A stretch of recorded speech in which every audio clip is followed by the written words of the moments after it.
Պարոն նախագահ, ուզում ենք ձեզ մի քանի հարցադրումներ հղել, եթե չեք շտապում։ Բայց շատ արագ։ Պարոն նախագահ, ամփոփելով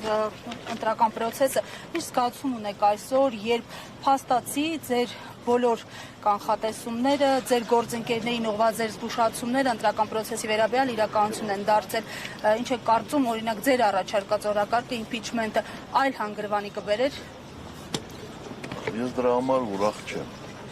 Եվ հիմա չեմ կարծում, որ իմաստ ունի դրա մասին խոսել։ Հիմա քաղաքական այն ուժերը, ովքեր անցել են խորհրդարան, այսինքն ում սատարել է մեր ժողովուրդը չափով, նրանք պետք է որոշում կայացնեն, եւ մենք բոլորս պետք է որոշմանը ենթարկվենք, մենք բոլորս պետք է այդ որոշումները իրականացնենք։ Ինչ հնարավորություն եք տեսնում այդ ուժերի համար, այս պահին, այս փուլում, այս համատեքստում։ Շատ տարբերակներ չկան, կամ մանդատները ստանում են գնում են խորհրդարան, կամ հրաժարվում են մանդատներից։ Այդ երկու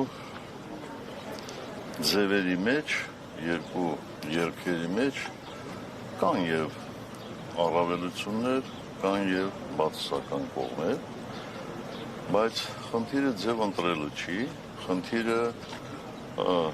հստակ ռազմավարություն ունենալն է։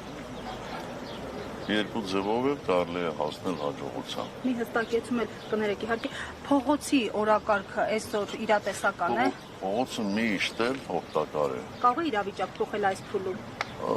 Չգիտեմ, դա կախված է ոչ միայն մեզանից, դա կախված է նորից եմ կրկնում այն ուժերից, ովքեր ստացել են բավականաչափ մեծ սատարում մեր ժողովրդի կողմից։ Պարոն նախագահ, ընդհանուր առմամբ ինչպես կգնահատեք անցկացված ընտրությունները, ինչ դիտարկումներ ունեք։ Կարծում եմ, որ մեկի համար գաղտնիք չի, որ եւ նախընտրական փուլում եւ քվեարկության օրը տեղի ունեցել մասսայական խախտումներ եւ կարծում եմ, որ եթե մենք օրինակ 17 թվականին անցկացնեինք այսպիսի ընտրություններ, ապա եվրոպական դիտորդները անպայման ֆիքսեին հետևյալ նախադասությունը, որ եւ նախընտրական փուլում եւ քվեարկության օրը ընտրություններն անցել են համատարած խախտումներով։ Բայց ես չեմ ակնկալում, որ հիմա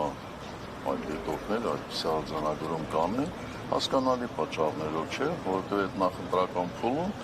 իրենց քաղաքական ղեկավարները ամբողջական սատարում են հայտնել այսօրվա իշխանություններին եւ կարծում եմ դա այդ մարդկանց կաշկան։ Ամեն դեպքում արձանագրումներ արվել են, նշվել են նաև վարչական ռեսուրսի օգտագործման դեպքերի։ Այդ մի բան է, երբ որ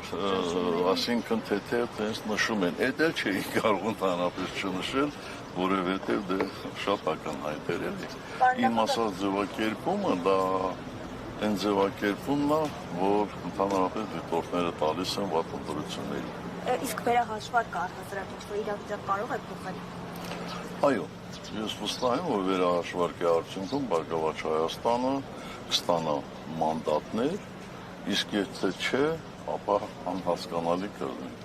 Պարոն նախագահ, Հանրապետական կուսակցությունը պատրաստ է փողոցային պայքարի։ Հանրապետական կուսակցությունը, նորից եմ ասում, պատրաստ է մշտապես սատարել այն քաղաքական ուժերին, ովքեր ստացել են մեր ժողովրդի քվեն բավականաչափ մեծ չափերով։ Պարոն նախագահ, Նիկոլ Փաշինյանը դեմ էր ձեր երրորդ անգամ ընտրվելուն եւ այսօր արդեն երրորդ անգամ տեսանք, որ նա ընտրվեց։ Այս մասով ձեր գնահատականը։ Նախ ես երրորդ անգամ չեմ ընտրվել։ Երրորդ ժամկետ չեմ ընտրվել, որովհետև ես երկու ժամկետ եղել եմ հանրապետության նախագահ, երրորդ ժամկետը դա նախագահի ժամկետ չէ, դա իրենց կողմից հնարված քարոզչական թեզ էր։ Եվ չեմ կարծում, որ ինքն էլ հիմա երրորդ ժամկետ ընտրվում, որովհետև նախկին երկու ընտրությունները եղել են ոնց արտահերթ։ Այնպես որ երրորդ ժամկետի խնդիր չկա։ Շնորհակալ։ 168-ի հարգելի հետևողներ,